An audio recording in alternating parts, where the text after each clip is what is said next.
With use RC off, RC inactive until connected false, and RC mode set to 0, or car, when you first turn on the car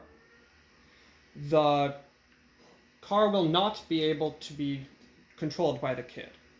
When you turn on the transmitter with both of these switches up, the kid will now be able to control the car. The right switch can be used to stop the car at any time.